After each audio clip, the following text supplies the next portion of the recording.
Everyone, this is it. This is the top cut in its entirety from the Battle Hardened Hartford last weekend. And before we jump in to the amazing run of games as we follow Yuki's path all the way to the top, I just want to take a second to thank everyone involved in this project. First of all, to LSS for even having me out at Hartford to begin with that fantastic opportunity to stream the calling. Thank you to my business partner, Nathan, for the continued behind the scenes support. Thank you for all the casters who jumped in to help make this possible on truly like 1 day turnaround time. The amount of coordination behind the scenes with all of them was crazy, and they all did a fantastic job. And then a special thank you to LSS's Kieran and Karol, who jumped in to do the finals, which just means a lot, especially after having met them at the celebration this past couple of weeks. Lastly, if you want to support more coverage efforts like this, there is SCG Con's Battle Hardened in Philly coming up next month.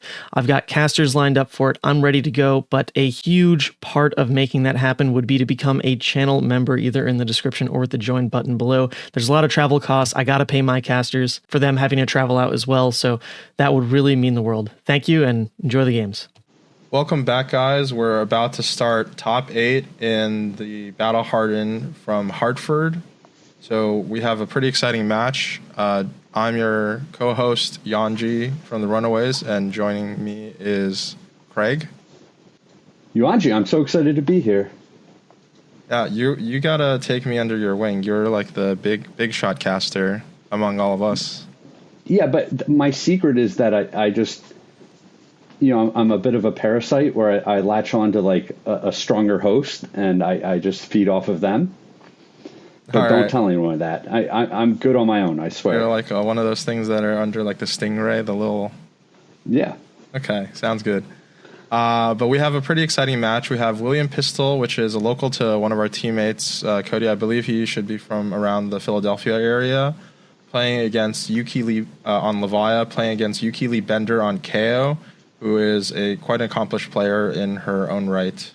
So yeah, I'm kind of excited I'm kind of excited to see how this match will go, because Kayo is a hero that is kind of taken the CC meta by storm. We've gone through several sets where it took a while for new heroes to ever make a splash, but here we are in top 8 in the first seed.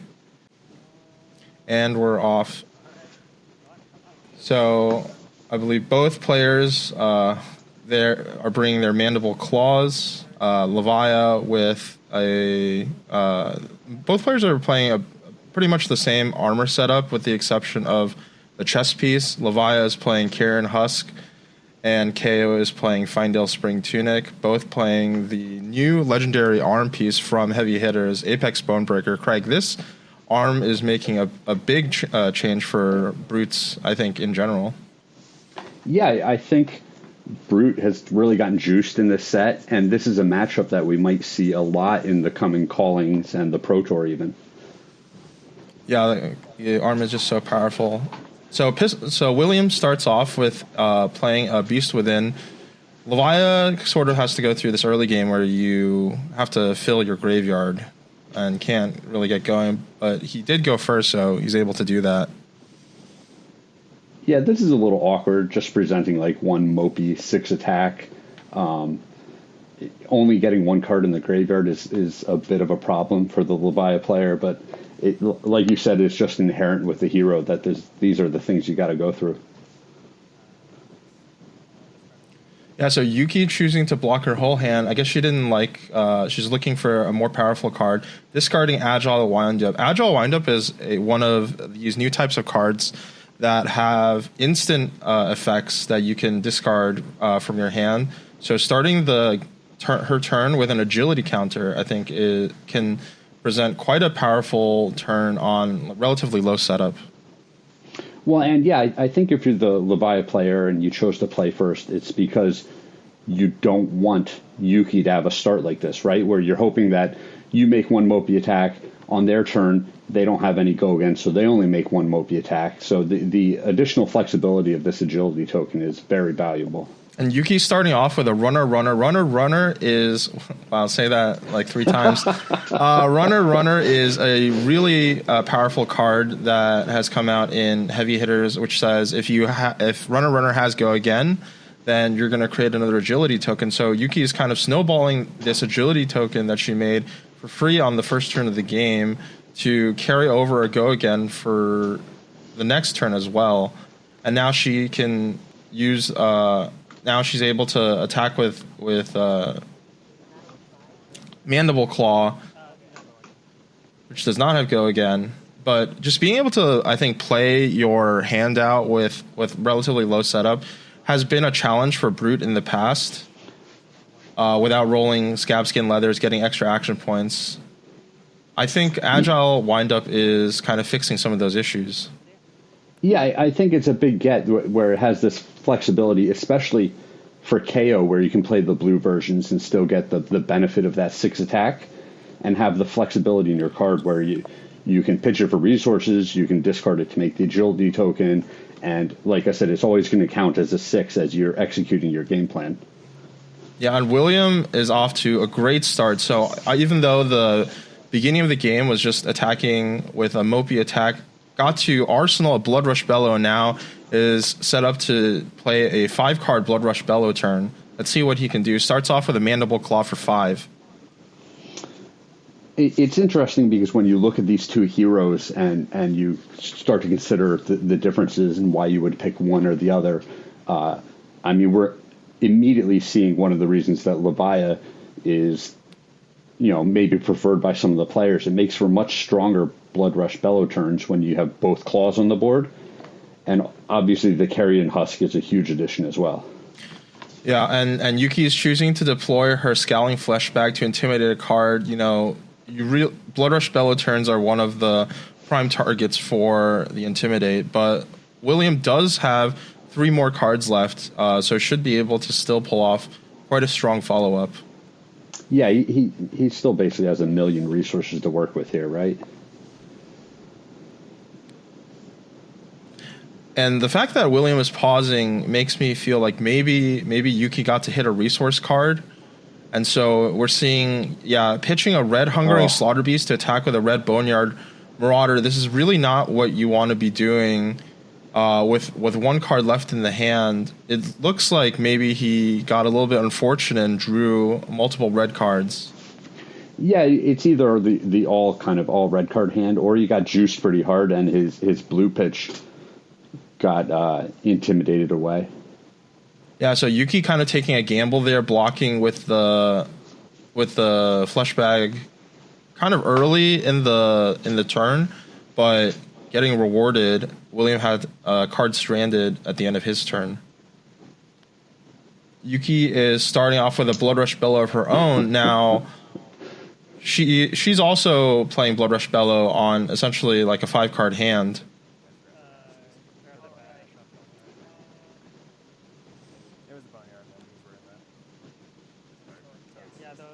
All right, a little bit of a question about what got banished last turn. No big deal. I think there's only 3 cards available to banish, so those are the cards in the banish zone.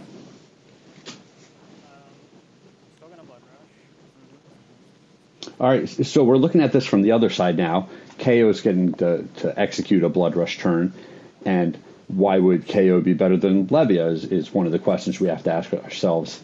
And I think the biggest payoff, other than just kind of these incidental might tokens that you're going to end up with, is that you get to play so many more blues when you're playing Kayo. Yeah, one of the benefits of Kayo's additional piece of text on his hero is that all of his cards that have 5 power at least count as 6s when they're in your hand. So just being able to run a bunch of blue cards makes it so that you can Blood Rush Bellow off of less setup. You can run more blues so that your Blood Rush Bellow is a little bit more consistent. The downside, obviously, you only have 1 arm, so let's see what she can do. Starts off with a assault and battery. But you do get to park in the closest possible handicap spot at the mall, right? Oh yeah, but I mean, Craig, we have to have respect for people with the stickers. You can't just park in the handicap spot. If you're Kayo? I mean, if you're Kayo, you can, but Levia. That's what Levia I'm saying. That's the benefit. You get my tokens and you get premium parking. And so William is responding with a flush bag of his own. Just Yuki's continuing to chain these agility tokens, so she's kind of just dictating what she's going to get left with in order for her arsenal. Yeah, and we see the flexibility of those cards where it's, that looked like a blue one where Yuki had the option of pitching this card for resources if it was necessary, or like you're saying, these tokens represent a new resource for players to use to swing little advantages from one turn into the next turn. And I think carrying over a resource in that way is just so valuable. Both players are still relatively close in life total. William has 2 cards left in his hand and 1 card in his arsenal. Let's see what he responds with. Just swinging a slithering. I always get confused. Is it a slitherpede or a skitterpede? Is it a shadowpede? A shadowpede? Skittering shadowpede? Slithering shadowpede? Whatever it is, it's coming in for 6. Let's see what Yuki has to say about that. It is a slithering shadowpede. So Yuki is choosing to block 3, and Craig, these agility tokens that you were talking about, carrying over these little advantages from one turn to the next is kind of crucial in order for Kayo to kind of string together the multiple turns, because he doesn't have the luxury of having 2 arms. Really reliant on these agility tokens to be able to make use of all the cards that you have available to your hand. Yeah, I think this is something that we've seen out of Brute for a long, long time, where they've got above rate attacks, but they just have trouble deploying all of them turn after turn. Yeah, and Yuki is coming in with a swing big for 9 with Go again. Now, one thing that I am wondering about, Craig, is when William is going to be choosing to deploy his Carrion Husk. Carrion Husk is one of the main differentiating factors between the armor setup that both players have brought. And Carrion Husk, does real good work into heroes that are constantly presenting these very large attacks.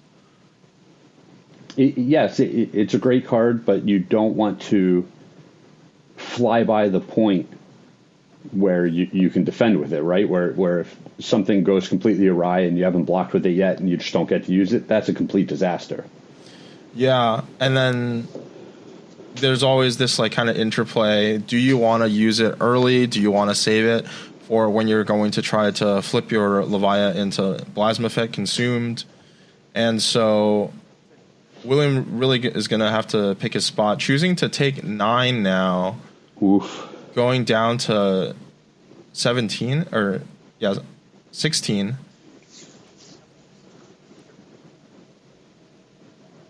Yuki is playing one of the new Majestics from Heavy Hitters, Cast Bones. Really strong in KO, can present up to 6 power, making 6 Might tokens. And because she made 6 Might tokens, she's also going to make an agility token. One thing that is notable, however, is that there's only 1 blue in the top 6, so she has a pretty high chance of drawing a 4 red hand. Sure.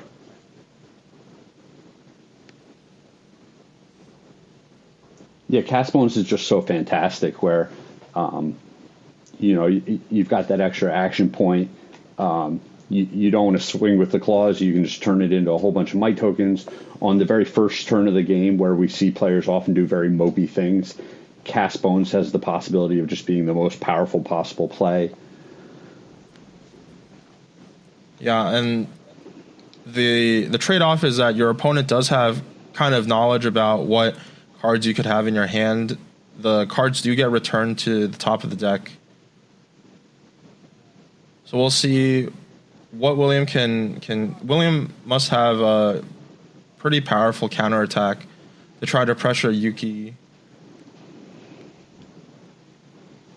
Yeah, I mean, taking 9 clean damage there off of just 1 attack means you really have to be in love with your hand. Yeah, and we're starting off with a Dread Screamer. I believe he should only have 1 or 2 misses in the graveyard, so I think this should be guaranteed go again. And then I also caught a sneak peek of an Art of War. Dice flying off the table.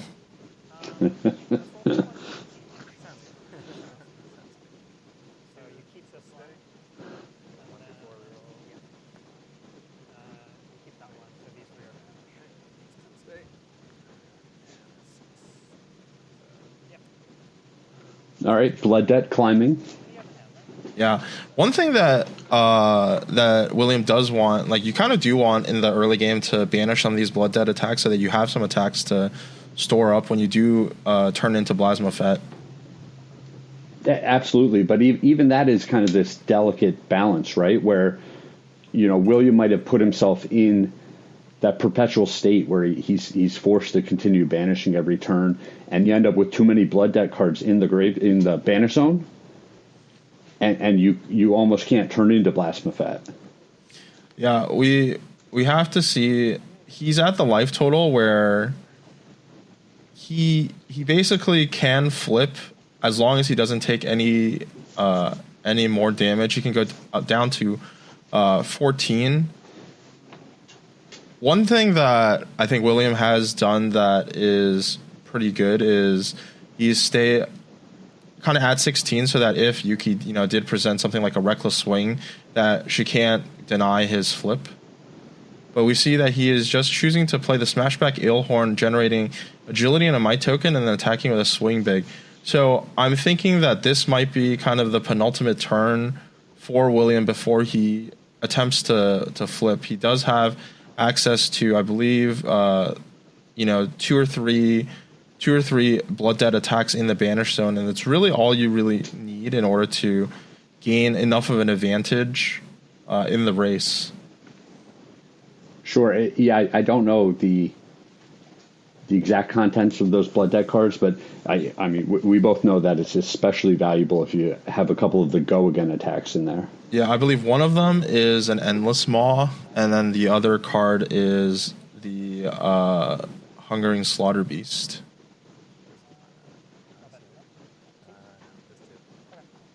And it seems like 100% or not Hungering Slaughter chance. Beast. I forgot the one cost for 6. Oh, the Shadowpede that we already talked about? No, the one that banishes.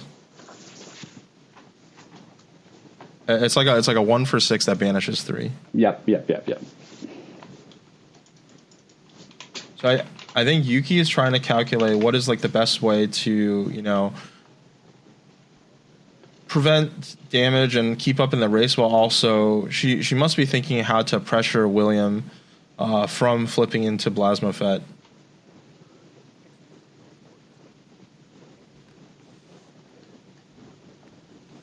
Yeah, I mean, there's a delicate balance here where,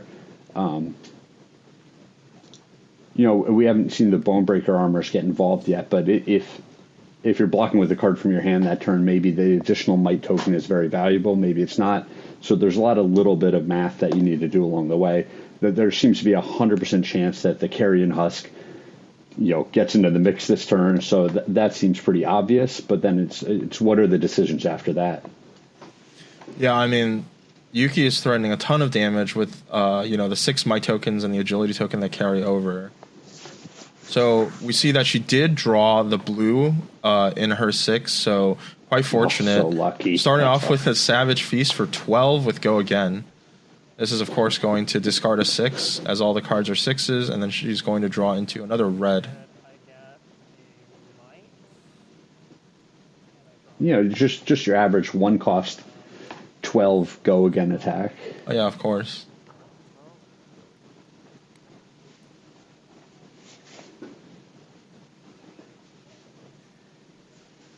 One thing that William might be dealing with, as we can't see the contents of his hand, but Levia does run a couple of cards that don't block, so cards like Art of War, like Deadwood Rumbler. So he might be struggling to stay above this 14-point threshold.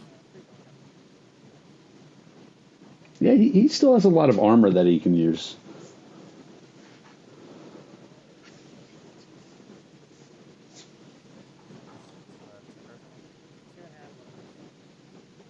William knows that Yuki has access to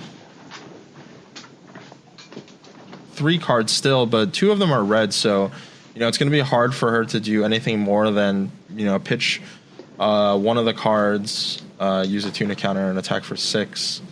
But is that 6 going to be good enough? Yeah, like you're saying, he desperately wants to stay above 13 health on this turn. Yeah, and we're choosing to block 4 with armor on the Mandible Claw, and then come in with a Bare Fangs for 8. And I think one of those cards I see that he's flicking around in his hand. One of those cards is the Smashback Alehorn, and the other card is the Shadow Pete. So now, normally that would be like a great flip turn where maybe you roll Scab Skin Leathers, maybe you don't. You just throw 6 and you flip. But now, I think Yuki is going to be able to pressure him below that life total, so he's going to be denied Plasma Fet. Yeah, this is kind of the nightmare if you're the Levia player in this matchup is. Not having access to your graveyard as that additional resource for the rest of the game. Not your graveyard, but your banish zone. Yeah, so William's going to take 8, going to 8. And even the way William blocked there, he didn't end up with the extra might token from his gloves. So a lot of little things that he didn't get to take advantage of that turn. And the big thing.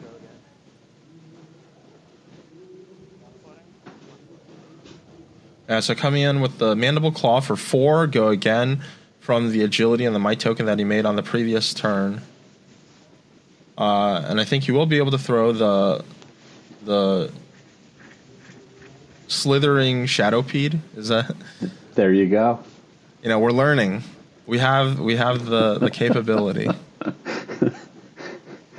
I know you've been working on these decks. I know you've been playing these decks. You're just not good with names? Yeah, I'm horrible with names. I'll show up to a party. Somebody will be like, "Hi, my name is, I don't know, my name is whatever," and that'll be all that enters in my brain. I hear those words, and then brain turns to mush. Sure.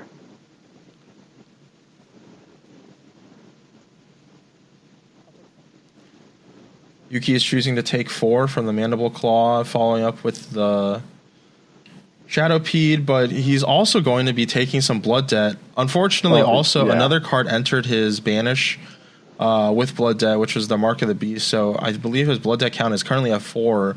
So we're looking at William potentially going down to 4 life at the end of his own turn. Yeah, this game, it pivoted so fast, right, with that massive turn out of Yuki, just way more than William could put cards in front of, and now he's almost out of armor, he's almost out of health, and he can't take advantage of the most powerful aspect of his deck. Yeah, I think it was 2 turns. It was the turn that he played Blood Rush Bellow, and got I'm guessing his resource card banished out by the Flesh Bag, and then the other turn where he had, I think, an Ardivore in his hand that he ended up pitching, and the Smashback Alehorn, box for 2, ended up taking a Swing Big for 9. Just like all these like little things we see is like the major difference. Like Levia does have to run a lot of these cards that make blocking, a little bit more awkward. Yeah, and I mean, this is another just really strong turn out of Yuki. It's very possible that we see William blocking out with his full grip on this turn, and then just turning into the small Levia on his own. Well, he needs I don't believe he has access to turn to the small Levia because you need 13 cards with Blood Debt in your banish zone. So no, you're right. I always forget about that stipulation on the card, and I don't think he's that close, right? We think he took 4 or 5 last turn. I think he only has 4. So we're looking. If Yuki can presenting 6 here is really tough because, William has to fight against Blood Debt in addition to fighting against Yuki. So coming in with a runner for 8, blocking 4, and that's the game.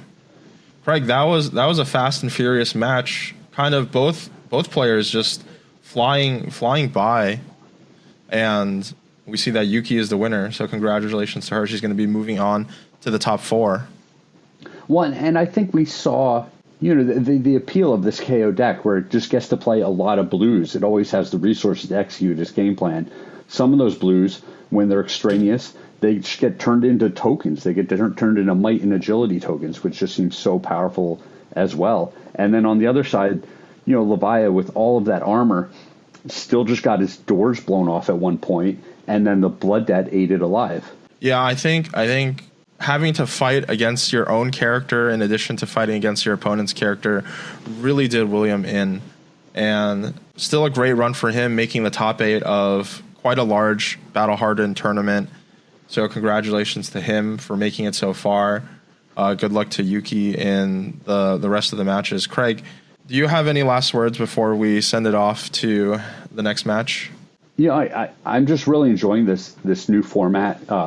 Classic Constructed just feels very fresh with a lot of decks, a lot of cards injected into the format, and watching people kind of brew in week 1 and then all of the iterations and advancements and improvements that we're going to see over the coming weeks are just really exciting. I'm looking forward to it. Heavy Hitters is turning out to be a very impactful set, and I'm excited to see where we go from here to the RTN events to then eventually the Pro Tour in Los Angeles.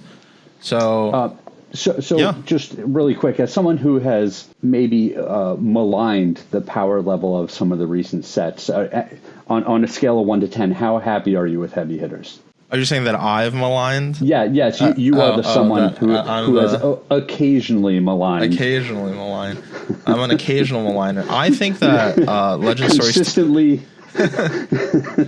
I think that Legend Story Studios has done a great job, I think, of bringing incentives for players to really go out and want to, acquire this product and play the heroes, because they're all kind of fresh takes on, existing classes and play styles, but also have like what it takes to kind of make it reasonable to take these to a tournament, to an armory, etc. Like whatever to take these new heroes and compete. So I'm on a scale of 1 to 10, probably about at least 8.5. Well, that's a high score. Yeah, I think Heavy Hitters is pretty good. I have to agree with you where there's to me there's the right mix of the set being fun. You're kind of doing the right sort of things. There's powerful cards that you're going to want to acquire, but I mean, so far nothing feels so oppressive that it's just kind of stupid, Yeah, I agree. So that's all that we have. We're going to be sending to the next match, but I did want to give a shout out to the Runaways Discord, which is a place if you want to try to level up your game and join these players in top 8s of Battle Hardens or Road to Nationals. It's a great place to meet players and play and find players to play and test games against. And so we'll include a link in the video description. And so thank you everybody for watching. Good morning, good afternoon, good evening, and good night to you lovely folks joining us here in the top cut of Battle Hardened Hartford. Welcome back for more incredible Heavy Hitters Classic Constructed action. We're down to that finale. We know who our possible heroes and villains could be. Shahmir, what are we looking forward to seeing? We're looking forward to seeing one of the new heroes coming out of Heavy Hitters going on an undefeated run so far into top 8. Yuki Lee Bender piloting Kayo, armed and dangerous, and indeed singularly armed, into Edward Knight playing Bravo. This is going to be an insane matchup to watch, given how well Yuki has been doing so far, and given how well I know that Edward Knight plays. This man is an absolute expert on Bravo. We've got quite the game lined up here. This is an all-star of a match. We've got Ed Knight, fantastic Bravo player, well-known, streams occasionally if you fancy checking out his Guardian gameplay. Yuki, of course, some fantastic finishes in recent memory, including that top 8 at Worlds, really putting on a clinic for everybody. And of course, repping that brand new hero we're all hoping has a mainstay in the meta. If you had to take a guess, Shahmir, how do you think this matchup tends to go?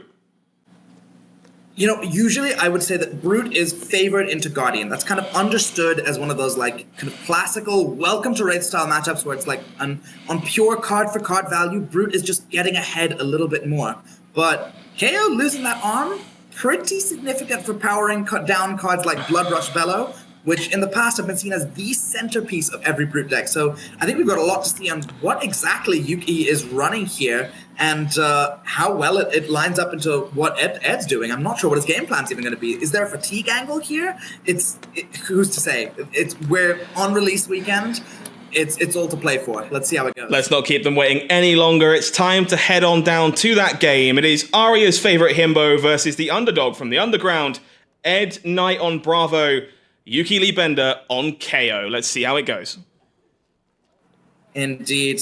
So looking at the equipment lining up here, we're seeing a tunic list by Edward Knight here. So this is kind of the development towards these more aggressive Bravo lists that are interested in leveraging the additional resource of tunic rather than holding over resources via tectonic plating. From Kayo's side, we're seeing a brand new equipment in the glove slot, the Apex Bonebreaker, a really impressive 3-block temper gloves that's potentially offering 5 value over the course of the game.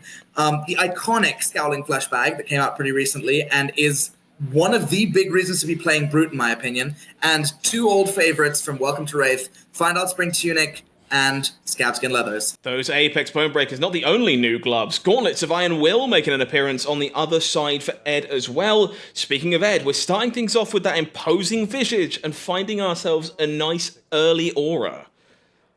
This is exactly the start that you want as Bravo in this position. There are so many ways to go about playing this turn, but almost always we're going to be seeing a Showtime fetched here with Go Again functionally, thanks to the Go Again that comes from imposing visage. Normally, putting a Showtime into play ends your turn. In this case, we might see some action after this. I think this matchup is exceptionally interesting in the fact that it might not just be Ed that has actions on this turn. Kayo built with all these brand new wind-up cards from the brand new set, Heavy Hitters of course, that you could discard as an instant on either player's turn and might let Yuki sneak an agility into play as early as turn 0. Really looking forward to seeing if that makes Ed think there's any merit of putting any pressure or whether you just pass with that action point floating and reassess afterwards.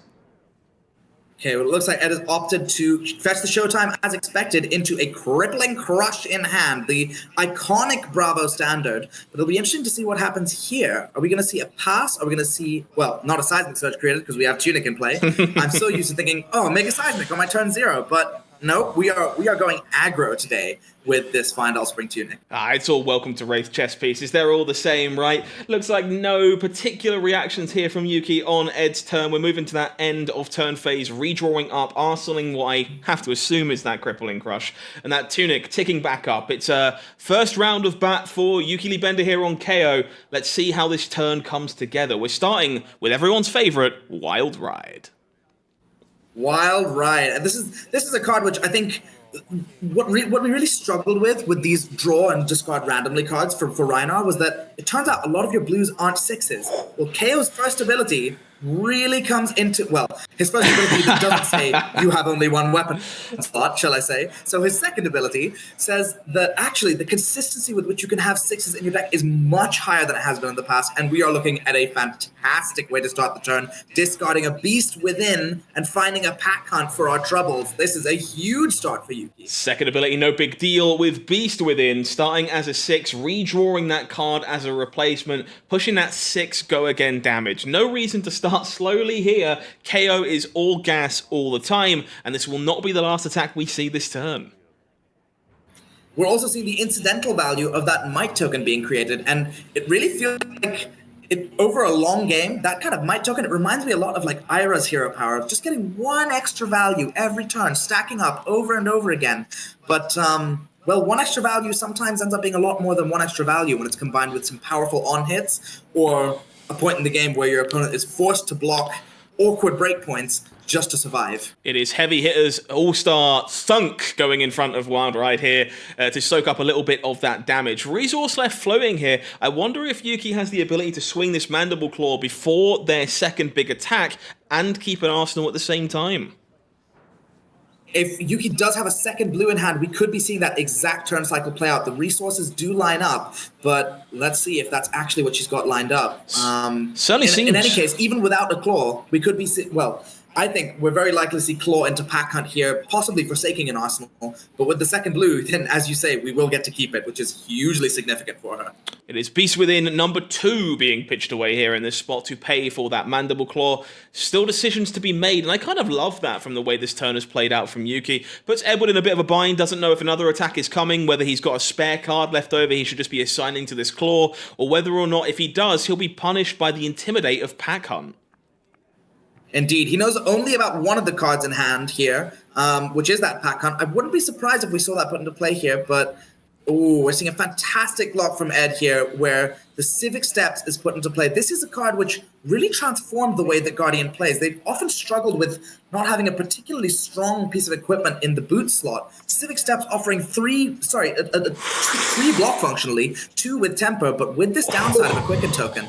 So the play pattern is all about navigating that Quicken. So much for the Pack Hunt. Here's a Bear Fangs. How about 8 to finish off the turn? It certainly is. Pack Hunt being pitched away to push a little bit of extra damage on that Bear Fangs. Another card that hasn't really found a home prior to this with Brute, but Kayo really helping you bring up that consistency level. Make sure you're always discarding those 6 power attacks and therefore really pushing above rate damage on a turn where we'd already done so.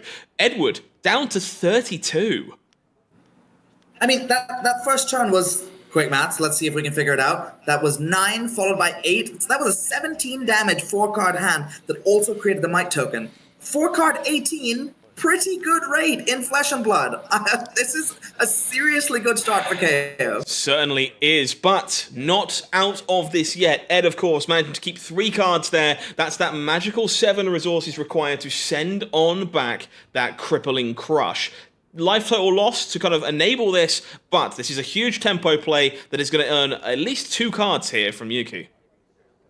Yep, there's 2 reasons to play Bravo these days. One says Crippling Crush, and the other one says Starstruck. So here's one of them in play, and demanding quite a lot. 2 cards and some armor from Yuki, leaving her with just 2 cards. But 2 cards is enough for a Brute. We could be seeing something like a Swing Big, another Bear Fangs here. There's some really powerful 2-card plays that could come out of this. No need for 2-card plays. We're all about casting bones in this neighborhood. Taking a look at these top 6 cards, we find 4 attacks that meet the conditions, 4 Might tokens being made, we know the hand we're drawing, and we get to keep an arsenal.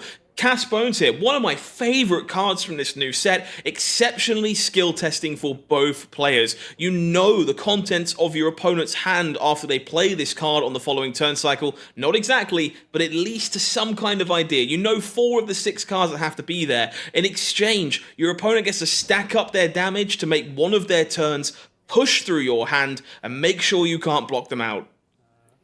I think where it's actually really beautiful from the information perspective is actually from the Brute side, because when you draw those 4 cards, you know the top 2 cards of your deck because you've seen them from the Cast Bones, which can really inform your decisions about whether you choose to draw and discard randomly.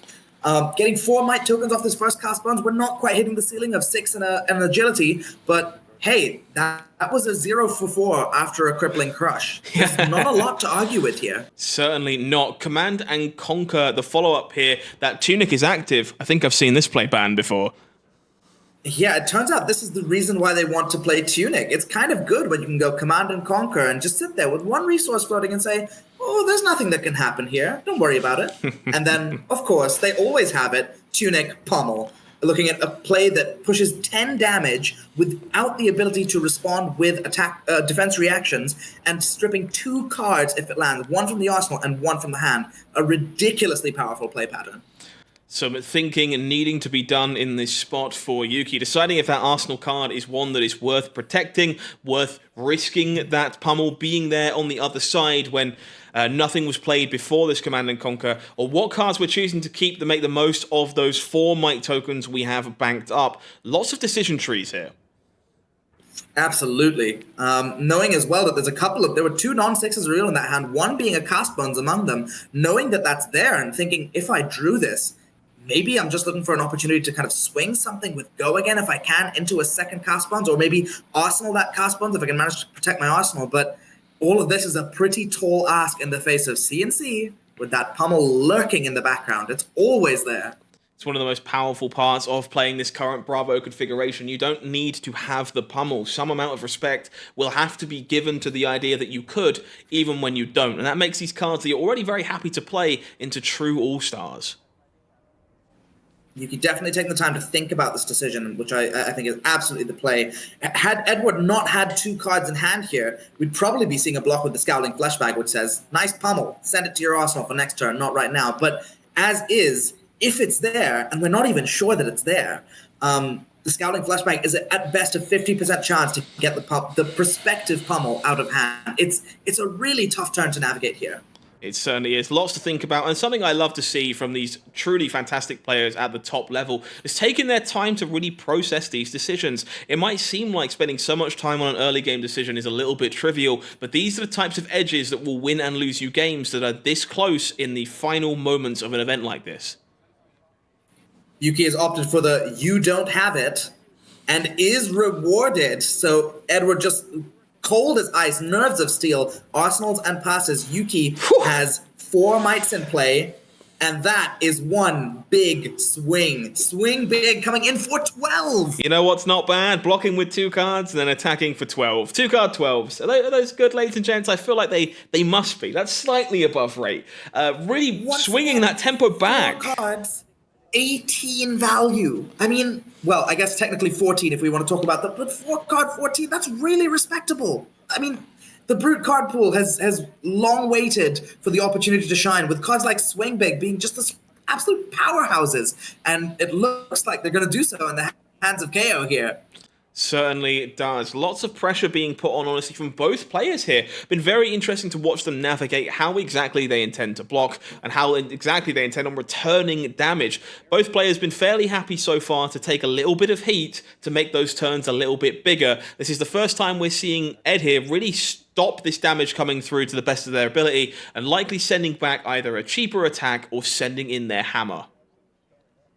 Indeed. Unfortunately, kind of wasting, shall I say, the Quicken that comes out of it, but that's kind of standard fare for Guardian. Using a Quicken as a Guardian is not an easy task to accomplish unless you have a hand with a lot of blues and you're willing to take some damage, but, well, you can't take the damage if you want the Quicken. That's how Swing Big works. So we are indeed just seeing a hammer for 4 with negligible go again. Yeah, certainly a reasonable retaliation here. Not exactly where Ed wants to be this early, but Bravo is very happy playing this style of game. He's more than happy to pick his turns to swing tempo back in his favor with those crippling, well, not on hits, but crush effects nonetheless. You can take an off turn. You can certainly take an off turn and still be able to play your way back into the game pretty comfortably. Interesting one here coming from Yuki. Not a card we've seen in all these KO decks. Pulping coming on down. Indeed, there's a bit of a risk with this one because Pulping is famously vulnerable to a defense react from Arsenal capable of just suddenly stopping your turn unexpectedly.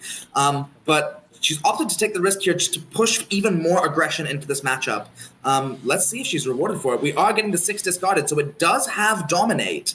So Ed's only out here to actually stop this turn is having that D-react in Arsenal. Otherwise, Yuki's going to be proceeding with another attack. D-React is found in the arsenal here. Sink below, covering up the excess damage. Definitely a pretty reasonable punish for taking this line from Yuki if there is no way out. Yep, it's a pretty rough start for her here, but, you know, you carry on all the same. Interestingly, we also see a Reckless Swing in the pitch zone, and I'm surprised that I have to say interestingly with Reckless Swing, but from the testing that I've been doing with Kayo lately, this is a card which sometimes hasn't been making the cut. But ask any Brute player how good Reckless Swing is. They're gonna have a lot to say about it. A little bit of a shame here for Ed. Those 2 cards brought him the world of tempo back, but unfortunately, it's spending 2 of them and keeping an Arsenal here to send a hammer, not the follow-up you were looking for on a 3-card hand. It's a pretty classic Bravo problem where sometimes you're stuck with 3 cards, and 3 cards really is kind of the most awkward number for Bravo, I find, where it's, okay, I can't really do much more than send a hammer here. Maybe sometimes I can send a big attack action from my hand, but not something like a Crippling Crush or a Starstruck without the aid of the Tunic here. I think it's definitely suggestive that we had a red in hand, because otherwise we probably were going to try and throw that Starstruck that was pitched earlier. Now we follow up with one of my favorite parts of KO, Command and Conquer. Not one you'd expect me to be praising in KO, but that Might ability really makes this card into a menace for this deck. Breakpoints, we all know how important those are. Giving one to a card like Command and Conquer, exceptionally powerful. Well, anybody who's played against Ira, I'm sure at some point you've seen the play pattern of Kodachi for 1, Command and Conquer for 7. And that 7 hits so much harder than it does with any other attack action because of how much it threatens the arsenal. That arsenal is being tucked away in this case. Crown of Providence doing its main primary purpose these days, tucking a card out of the arsenal when it's being threatened by a destructive effect. Little bit of damage leaking through, but Ed keeping that handful of cards. Agile Windup being chucked away at the last minute here to bank an agility for next turn. Another card that I'm a really big fan of from this recent set. It's an excellent card in KO specifically because not only does it offer you the agility in this case, but also, because it was the first card with 6 or more power discarded this turn, a Might to boot. This was basically a smashback Ailhorn that was deployed at instant speed. Definitely worth keeping your eyes open for those cheeky spots where windups can give your claw go again without your opponent knowing about it. Not one we're looking for here, though. Staring down Debilitate with, 2 resources floating. That's always got to be in the back of our mind again. Indeed, especially when you think, well, couldn't they have just spent those 2 resources on Bravo's ability? Oh, there's a reason they're holding them up right now. And then the mind games really come in. When you have 2 strong players who look at those 2 resources and know there's a pummel threatened, it comes down to, is there a double bluff going on here? What kind of game are we playing? Am I going to force you to have it? Seeing the extra text of our friend Apex Bonebreaker coming into play here. Might token made, pummel slammed down. We are busting over and taking an extra card out of Yuki's hand. Maybe that's enough to make this agility significantly less impactful. Indeed, we'll see. There's still an arsenal to contend with and a claw, a single lonely claw. So I suspect that agility will get to be used somehow, especially with the tunic up. But it's not exactly where Yuki wanted to be. No, definitely looks like there was a maybe a blue and a swing big and a runner. And it looks like we might be giving up the runner here in this case, now that we cannot use it to chain together another agility token and still follow up with the swing bid. Instead, we're likely obliged to spend that tunic to just claw and swing big instead. Really well-timed pummel here for Ed. Interesting. Giving up the runner here is particularly... Oh, because there's another We're not giving up runner. We give it up. Fantastic card here. Great line of play here instead. Maybe not able to make the best use of the agility, but turning that excess red we can no longer leverage as a powerful attack into a way to rebuy that agility token, keep an arsenal, reset to do it again, while putting on pressure with these might tokens. Really strong stuff here from KO.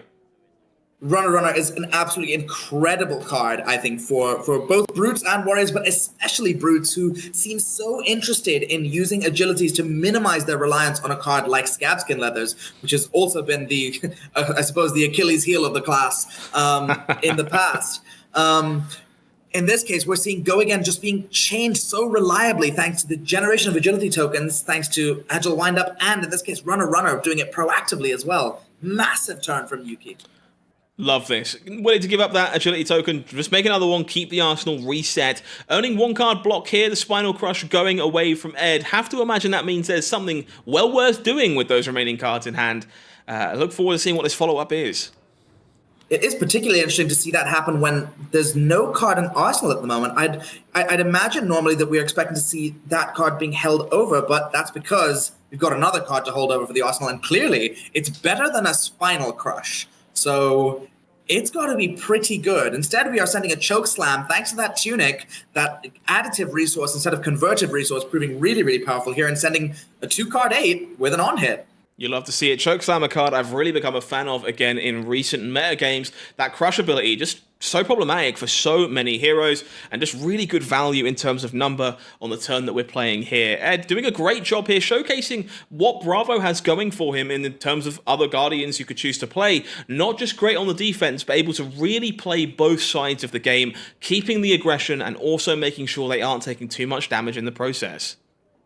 Absolutely. It's that classic Guardian, choose my spots gameplay. But here, there's a lot more spots to choose from when Tunic is offering you a resource and you're playing these really powerful 4-cost attacks that your opponent has to seriously think about how they deal with them. Interesting to know. Yuki in the tank here makes me wonder if we have one of those all-powerful effects that care about Chokeslam's crush ability here that might be stuck in our hand and maybe a little bit awkward in the face of the card. Well, I'll tell you, there's one card that does really not like seeing a Chokeslam, and it's called Blood Rush Bellow. So if that might be one such card, that would be a little bit awkward. But we either way do have an agility lined up here and no might token, so there might be worlds in which if there's a card that would be suppressed by Chokeslam in that way, we might see it going into the arsenal and save for a future turn rather than trying to cash in some armor here. But Yuki really thinking it over. Looks like that armor is cashing it in. Being cashed in. Blood Rush Bellow, definitely one of those more interesting cards in KO. A hot topic of discussion, obviously. One of Brute's most iconic cards. Very, very powerful in Levia and Rhinar. But KO happens to be missing a hand. How much does that make Blood Rush a less impactful card in this deck? Well, the thing about Blood Rush that makes it so strong in most other Brute decks is that it so consistently is offering you 3 attacks at minimum thanks to your 2 weapons with Go Again. KO loses one of them, which is really, really significant. But we are seeing a Blood Rush Bellow played out here by pitching a Beast Within. Okay. I guess that's suggesting we have 2 reds in hand. So let's see. Ideally, Yuki gets to chain off 3 chain links in this turn. I think that Wild Ride was hoping to be one of them. But there's 2 cards left to draw, and +2 on all Brute attacks this turn. This turn can still be absolutely massive. We're hoping for 3 chain links from Yuki's side, and Ed is hoping that this is a little bit of a whiff. Little resource starved certainly means we're playing the odds a little more than we'd like, but Blood Rush Bellow remains an incredible payoff for these Brute heroes, and that agility token does give us a reasonable amount of flexibility here. Maybe 2 attacks we can play without throwing that claw and getting that instant will Go Again, making the most of it while we can. Maybe we can just sneak a claw in, send in another attack, and keep a card for our arsenal. Lots of options here, regardless of a less than ideal scenario. So we've opted to send the claw to begin with, which I think is suggestive that this is going to be a 2 attack turn at most. It's an interesting move here, kind of combining or maybe stacking up the agility token with the natural Go Again from the claw. I think it's a bit of a face-up play from Yuki, but let's see. I guess sometimes you've got to play the cards the way they're given to you. Certainly true. Very likely that there's just a more efficient thing to be doing, keeping an Arsenal card here, throwing a 2-cost attack on the end. Alternatively, Wild Ride might still be changing that math, coming in with Go Again itself. Indeed. I think the idea here was probably to actually ensure that blue ends up in the pitch zone with which to be able to play the Wild Ride. So that certainly kind of puts the play in perspective just a little bit more. 8 Go Again coming in on the end of this chain, likely keeping that card for Arsenal. Sadly, Swing Big lost to our discard effect. Not one you really want to be losing in this matchup because it's so good at offering at those numbers. Ed, very interested in how he's choosing to block here. Gave a little bit of respect to that claw, chucked the shield in the way. We are using a little bit of armor here to keep cards in our hand. We are very interested in pulling that tempo back in our direction. Yeah, I think we're going to see that Arsenal card deployed pretty soon. Either that or I think, how many cards have we got left in Ed's hand at this point? Is it just the one? I can't quite see. Yeah, I thought we didn't have quite as many. I thought we had only 1 card blocked this turn, so suggesting 3 cards in hand, but maybe I've made a mistake there. No, I believe you're correct. It is a Bravo activation to start this turn. It's time for us to start dominating some damage, making those crush triggers problematic. It's Chokeslam as the follow-up. That's a really solid 3-card hand, sorry. Indeed, I can absolutely see why I wanted to hold on to it. And now the Dominate is going to start coming into play. Yuki has cashed in her armor for the most part here. We're looking at Scowling Fleshbag and the Tunic, of course, being the kind of last bastions of armor against Bravo's Dominate. So she's really got to choose her spots as to when she wants to deal with those. I don't expect we're going to see any defense reactions out of KO, but we might be seeing another new card that helps her cover up some of these really big crush effects. Would be interesting to see if we get it this game. To be able to leverage a card like that, you truly have to have no fear on what your opponent is choosing to do. I have a little bit of fear in me right now, though. It looks like a Bare Fangs in hand. That's certainly one of your premier attacks that does get a little hampered by Chokeslam. Indeed, and the awkward thing about it is you'd think, well, okay, I can't use it this time, I might as well block with it. Sometimes Brute cards just don't block. Like, they don't have a defense value. So she's going to have to find a way to hopefully either keep that Bare Fangs for a future turn or possibly just discard it to some other effect. Nonetheless, this Might token will be popping at the start of the turn, regardless of how impactful it may be. We are pitching Smash Instinct, a nice one to seeing play in blue finally after a very long time. It's Assault and Battery here. Now, this is a fantastic example of the things that Kayo can do when interrupted. That Bear Fangs, we just turn that into an Agility token. We get to keep an impactful arsenal, set up a 5-card hand, and know that we'll have go again thanks to that brand new keyword, Beat Chest. Beat Chest being particularly impactful here because there's no randomness to it. You get to choose, as long as you're discarding a card with 6 or more power, you get to choose which card you're discarding. And in this case, that means Yuki's recognized, you know what, I'd rather keep the other card in my hand, not this Bear Fangs, which has got, it's pretty good. Bear Fangs is one of the cards that's quite up there for Kayo's card quality. This last one's going to be interesting to see, I suppose. Or it could be, of course, that it doesn't in fact have 6 or more power. Certainly one or the other. Looking to be, I'm a really big fan of these copies of Assault and Battery in this deck. As a card I've been impressed with in Heavy Hitters Limited so far, Sealed and Draft. Had a lot of fun playing with it. Haven't had a chance to leverage it in Constructed. It looks like it's doing some really good work here for this KO deck. Once again, Ed's choosing to block with the Civic Steps here, stacking a Quicken token with the Agility, which means it's impossible for Yuki to gain any additional value from that Quicken token because she already starts her turn with Go again. Very heads-up play, and that's exactly the way you want to be using that equipment. Civic Steps, one of those most skill-testing cards, really shows you how strong a Bravo is with their game knowledge understanding, if they're able to make sure those Quicken tokens never get any value. Command and Conquer, 2 cards floating, 1 in hand. That pressure is on, and we're looking to go into a big turn. Are we in a situation of saying they don't have it, or can we afford to respect Pummel here? Did I miss a beat here? Where have we got 2 floating from? I've got a blue pitch, and we've paid a 2 cost. Oh, there's a dice, and I may have talked myself into a pummel. We're all good. If Ed Knight has pulled the absolute silent mechanic of leaving the die with 2 floating, you know what? I respect the hustle. But, I just got mind gamed myself there. There's that correction. The honesty Ed. is. That's what we like. We like the honesty at this stage. I'm sure there was no clearly no misdirection, no malintent. Just happen. Just making a fool of this poor caster over here. I'm sure Yuki's breathing a sigh of relief as she looks at that 1 floating and goes, "Oh, there is no pummel to worry about here with Tunic only on 2 counters." Oh, yeah, certainly a sigh of relief being breathed in this case. Way less concerning. Does make us wonder if that arsenal is worth protecting, though. We previously commented that it might very well have to be a better card than a Bear Fangs if we're keeping it instead of beating our chest with it. Maybe it's just a card with no attack. We're not worried about losing it if our turn is better, but there's a very good chance it's one of our best cards this turn. Yuki's considering the turn very seriously, really evaluating what the strength of this card is, but it looks like she said no blocks and has said this Savage Feast, it's gone. Which suggests she has something pretty good lined up here. I get the feeling it might be Blood Rush Bellow round 2. This might be time to fire the cannons, Might token, Agility token, I guess Quicken token as well. All firing at the start of this turn. We are pitching for Blood Rush Bellow. It's time to see what the cards have in store for us. And if it's time for us to take that tempo away from Ed once again. Okay, that Quicken token's trying its best, you know? It might be a little redundant, but it's really trying its best here. It's definitely providing some emotional support to that copy of Blood Rush Bellow right now. 2 fresh cards being drawn, 2 resources flowing to pay for that claw, full handful of cards to throw here. Looking forward to seeing the kind of turn we can put together. And Yuki definitely needs one. 10 life is not all that much left to play with so much of her armor gone. There's no doubt that we're looking at a 3 chain link turn with the Blood Rush Bellow. And in this case with Kayo, normally a 3 chain link turn that is represented by Claw, 6 power attack. We're talking about an 18 damage Blood Rush Bellow turn. But in this case, we're probably looking at a turn that is attack action, Claw, attack action, which is giving us 3 extra value on top of that at minimum. We could be looking at a 21 damage turn coming out of this, assuming we're playing 2 costs across the board.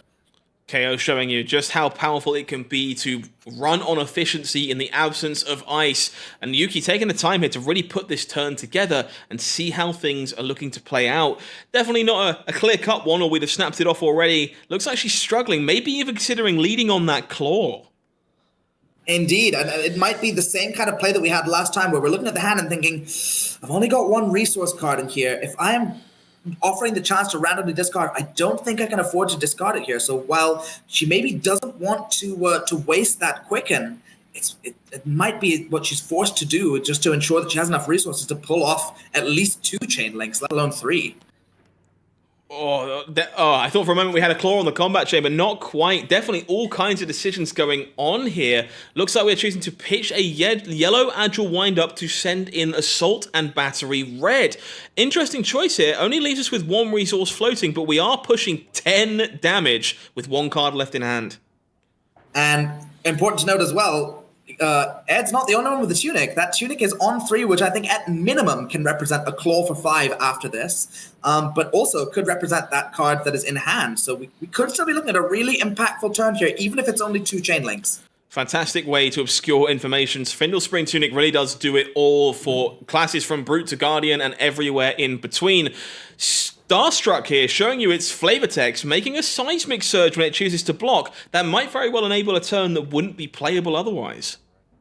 Indeed. With Tunic lined up as well, we could be looking at a 2-card Spinal Crush with Tunic and Seismic Surge and a blue and a Spinal in hand. There's a lot of lines that open up here with effectively 5 resources available for Guardian attack actions. Ed choosing to fall to 14 here in the face of this Assault and Battery. And Yuki back in the tank. Really tense decision here. Likely one that is going to impact exactly how much damage Ed can do with that Seismic Surge. We choose to spend the Tunic and send the Claw and keep that card in arsenal. It's only 5, not another big attack. Indeed. Ooh, a second Starstruck blocked with. That's brutal. Certainly not ideal here for Ed. Maybe a hand that just couldn't really afford to function. Hopefully that Arsenal card is a 3 or 4 cost attack to really steal back the tempo here, or it could just be a lowly hammer. This must have been a pretty tough hand indeed. Tunic to 3, Seismic Surge pops.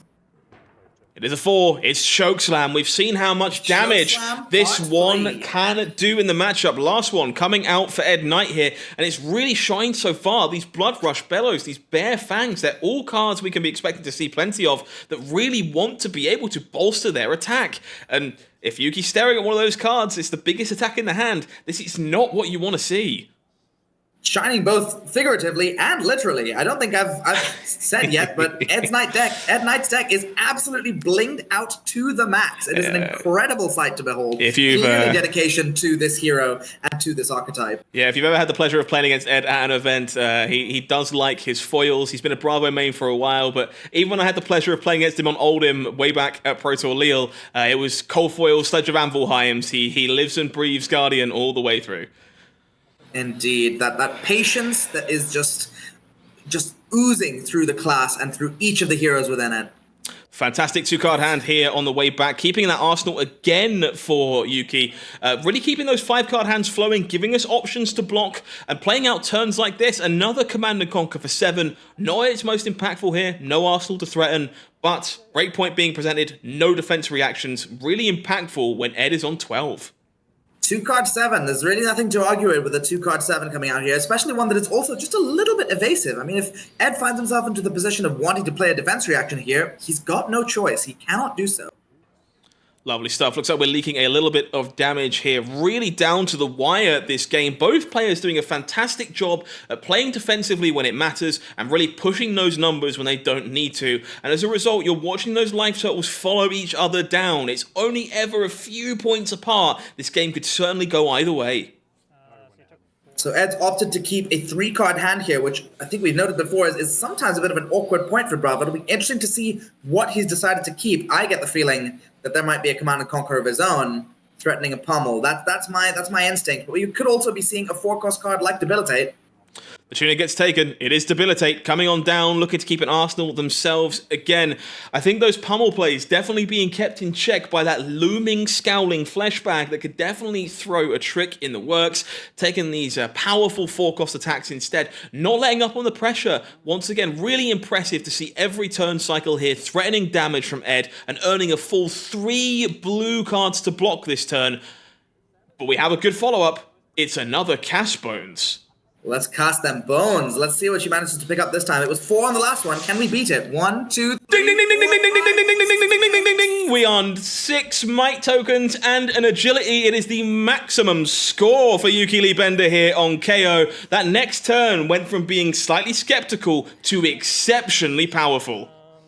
It turns out a 1-card 6 that offers Go Again on your next turn is kind of good. Castbone proving itself to be an absolutely ridiculous powerhouse card for Kayo, and once again bolstered by the consistency that his second ability offers. There would have been a lot fewer than 6 hits had we been playing Rhinar in this situation. Why does it block for 3, Shahmir? Why does it block for 3? Why does it block for 3? Interestingly, though, those cards going back on top of Yuki's deck here, randomized efficiently, but mostly blue. We are in that part of the game where we're getting back to the cards we pitched during the early turns, and as a result, we know most of those cards are going to be what we would usually use for our resources. We've got to look to find ways to leverage them alongside those red attacks. Looks like, unfortunately, we might have knocked over card number 5 here as we were drawing up our hand. Okay. We've had a little bit of a hidden card error. This might be a situation in which we can alleviate this a little bit more easily than usual, since technically the top 6 cards are known information. It could be a situation in which they are reshuffled. Okay, but we've opted to just draw those 4 cards, not a problem. Ed realizing he needs to put the pressure on this turn, but there is a Spinal Crush with Dominate offered to do so. Is that going to be enough? What could struggle here is... Oh, hang on a minute. Two floating. I fear this might be the turn we see that flesh bag cashed in, just to make sure that we don't get caught with our pants down. But this is really a 50-50 kind of play. Spinal Crush here, making sure that only one attack is going to be coming your way. The downside, that attack is really big thanks to those 6 might tokens. We can shut off that agility, but we're still going to be staring down buckets of damage. Kind of good, kind of bad. Yuki's got to be a little bit careful though, because the flesh bag, the last card in that Edward Knight has access to is in his arsenal, so the flesh bag cannot take it. I hadn't noticed, you're right. It's not in hand. So we're looking at a situation where in order to avoid the crush effect, assuming there's no pummel, there has to be a block with a 3-block card and the 2 equipment that are left over that can block.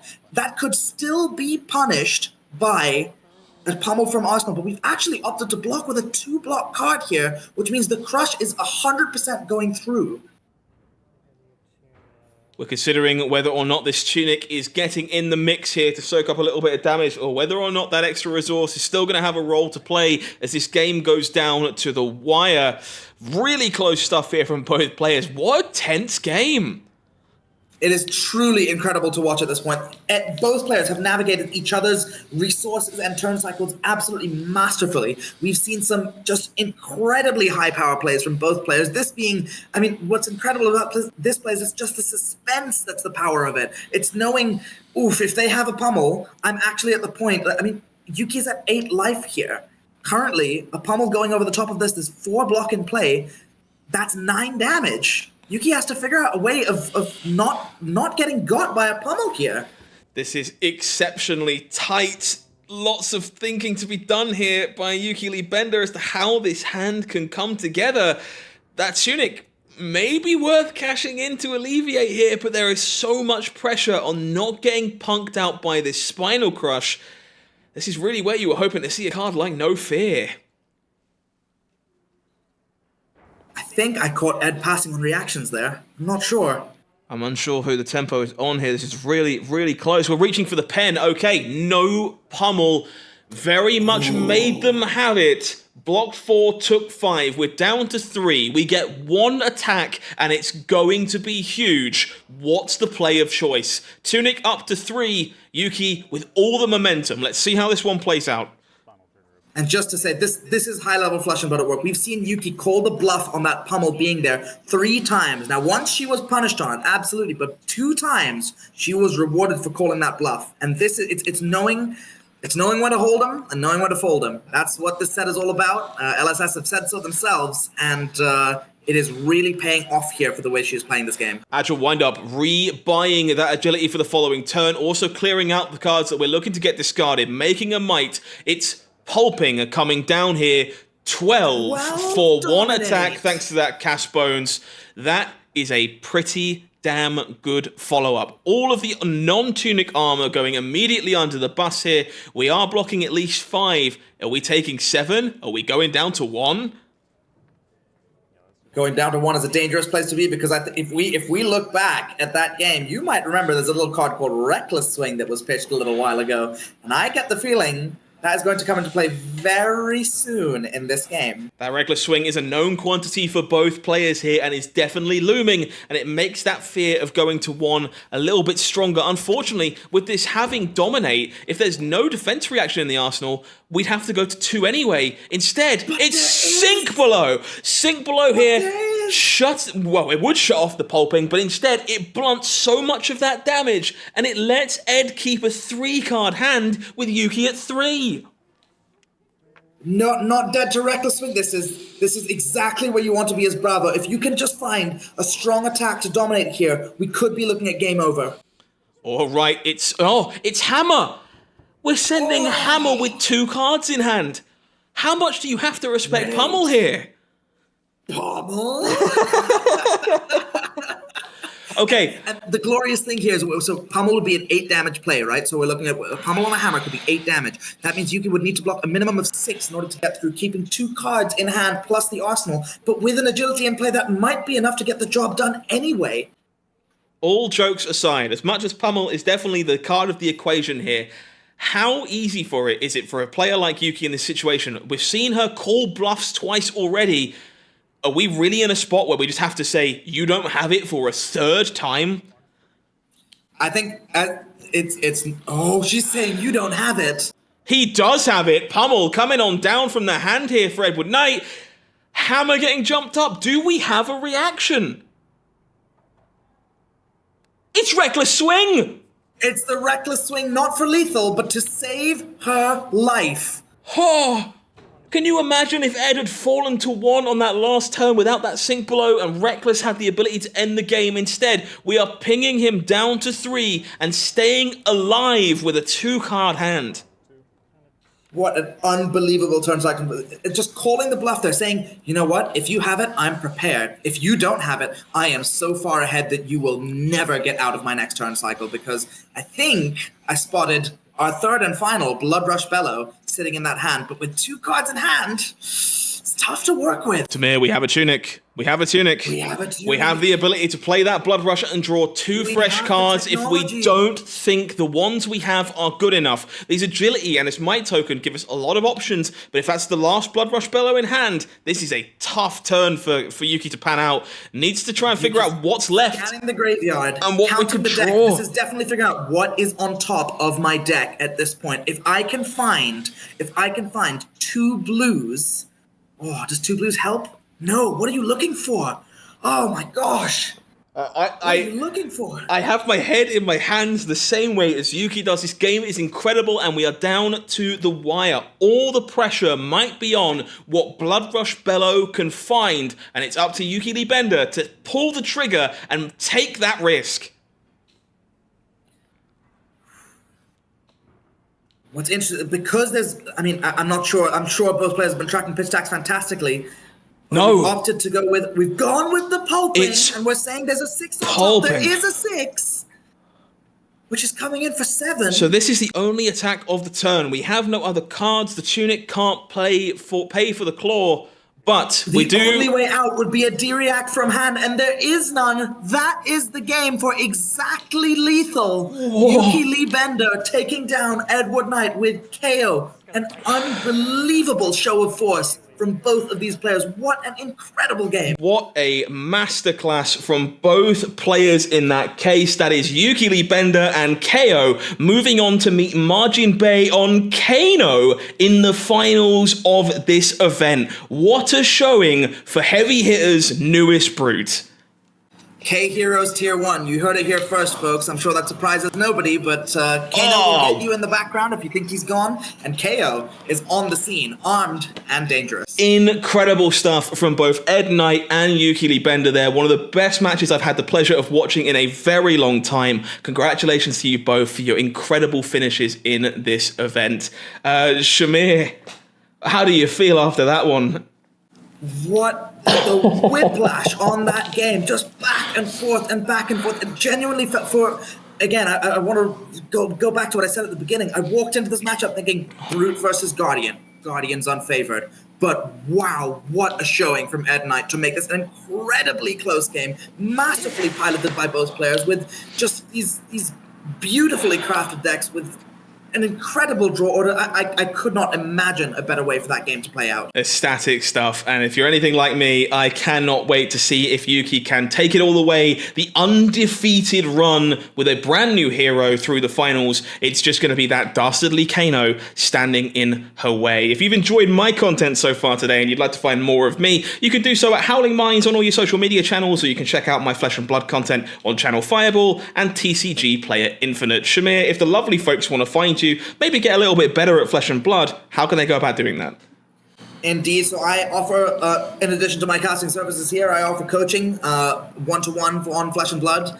And if you are interested in that, if you'd like to up your game in preparation for ProQuest season or RTN season, please reach out to me on X at Shahmir_Samee. Love to hear it one way or the other. Thank you so much for joining me for this broadcast, my friend. It's been a pleasure. That has been Shahmir Samee. I have been Howling Minds, and you have been amazing. And I'll see you in the chat for the finals. Take care. Have a good one. I'll see you soon. Hello, everyone. It's the Session Blood Boys, Kieran, aka Mr. Classic, and my main man, Karol. Hey, everyone. And we're super excited to be given the opportunity to provide some commentary for the Hardened Hartford final, featuring Yuki Bender on Kayo and Majin on Kano.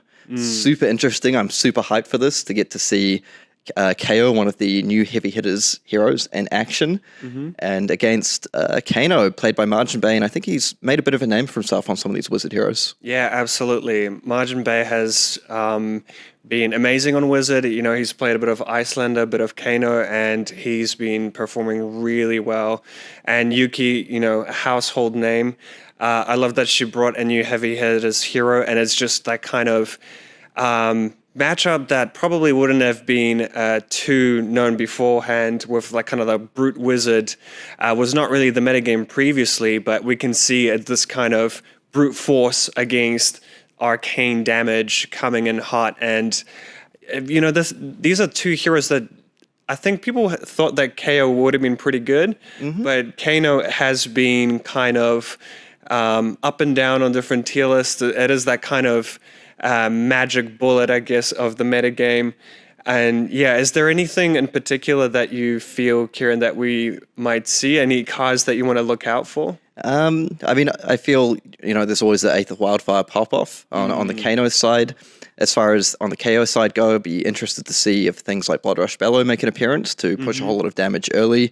Unsure if Cast Bones comes in or stays out for this matchup. We'll see what Yuki decides to go with. And I think there's one card that you were talking about before we started rolling, and that's none other than No Fear. Yeah, No Fear seems especially good against the card you just mentioned, Eighth of Wildfire, where it can just shut down a spell like that, you know, amplifying damage, arcane damage from Eighth of Wildfire. So yeah, I can't wait to see how this matchup plays out. Yeah, I think that's enough from us. Let's just get right into the action. All right, hello everybody, and welcome to the final of Hardened Hartford. I'm super excited for this one, Karol. Yeah, I'm glad that we get a recording of Classic Constructed right after Heavy Hitters has dropped. I think, and you know, what a treat it is that we get Kayo, one of the new heroes in the finals. Obviously, anyone who knows me knows that I am a huge Brute fan. So seeing the Brute class in general perform well and getting to the finals is I'm absolutely stoked. Yeah, Sam, I'm pretty hyped for this one. If we just have a quick look at the equipment while we're starting up, we can see just on Yuki's side the Hardened Cross Trap, which I really like. Really lets you push the pace a bit. But actually, I'm missing the action here. So we see a Blazing Aether pitched and an Aether Dart. Looks like there was a Kano into a Tome of Findale. Yep.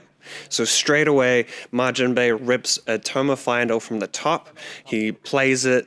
And let's see if he can find any more action from this.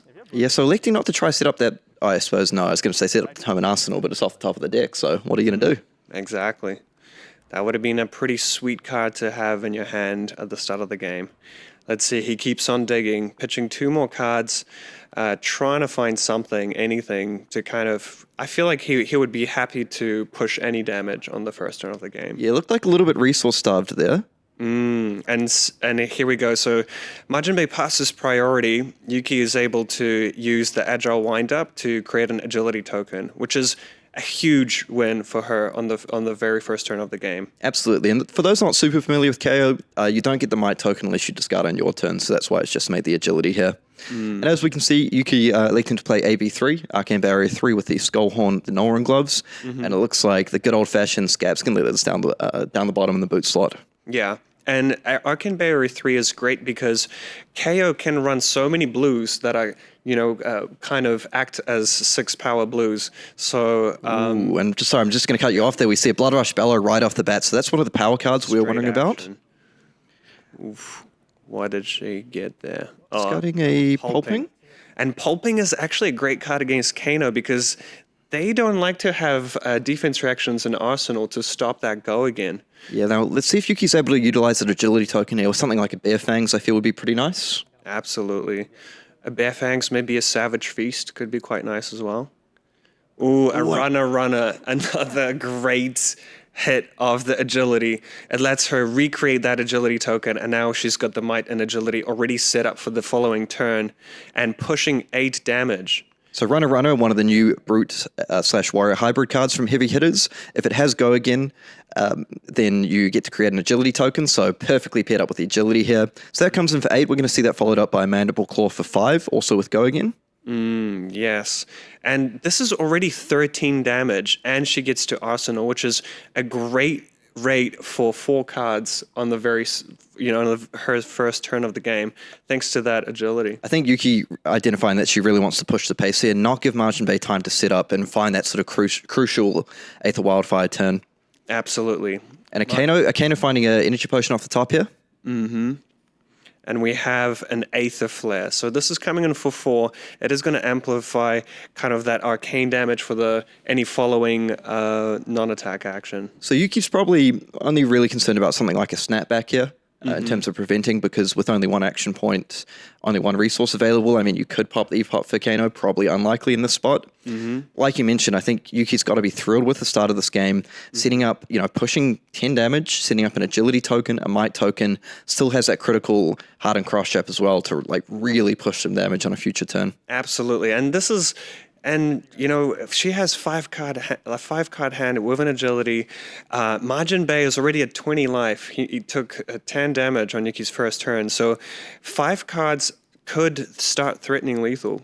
Yep. And I think this is one of these decisions of, can I push enough damage here to actually start forcing Majin Bay to defend? Yeah, and it's really interesting seeing the sort of different KO archetypes available, if I can put it that way. I know there was a bit of chatter around about things like Blood Rush Bellow and Berserk combo, for example. Yuki electing not to run that in the list. Choosing to take the 4 damage here, I think that's quite a heads-up play. Just preserve all your cards, right?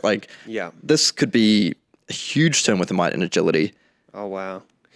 Swing big, coming in for 9. Now, there's no benefit to Majin Bay for getting that quicken token. I'm assuming he's not playing any attacks, so this is just straight damage coming in hot. 9 Go Again, and that's only 2 cards, so she still has so much to work with here. Yep, so 9 damage, still a resource floating off the pitch blue. Still, 2 cards in hand, card in arsenal, a resource available here. And that's the thing. It's... one of Kano's powers is the ability to play on your opponent's turn. And as long as Yuki has those cards in hand and has those resources available with the Arcane Barrier 3, it's just so hard for Majin Bay to push any damage and threaten anything. So, honestly, it's a really rough spot for Majin Bay here. Yep, so he is coming up to that Tunic 3 counter turn, potentially if there's a time of Findale in Arsenal to get a little bit of life gain, try and present a lot of damage. I think really Yuki's really trying to figure out here how risky can I be? Am I willing to just sort of use all my resources to try and present lethal? Or do I maybe try hold something back so I'm not just straight up dead, make the math really easy for him and say, you have no resources, let me see if I can kill you. So choosing to come in with the Mandible Claw here, 2 resources available.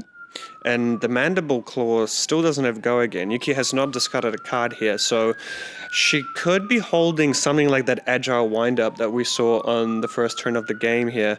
So I wonder if this is it, if this is the end of her turn, or does she have something up her sleeve? Yeah, see, one thing here is I wonder, it's really good being able to present multiple angles. So by doing this, she's saying, look, I could be having a wind-up to set up an agility for the next turn as well. Or maybe I'm just actually happy stripping a card, pushing the 3 damage, and then we're going to try go for the kill next turn, maybe utilizing that Hardened cross trap. Absolutely.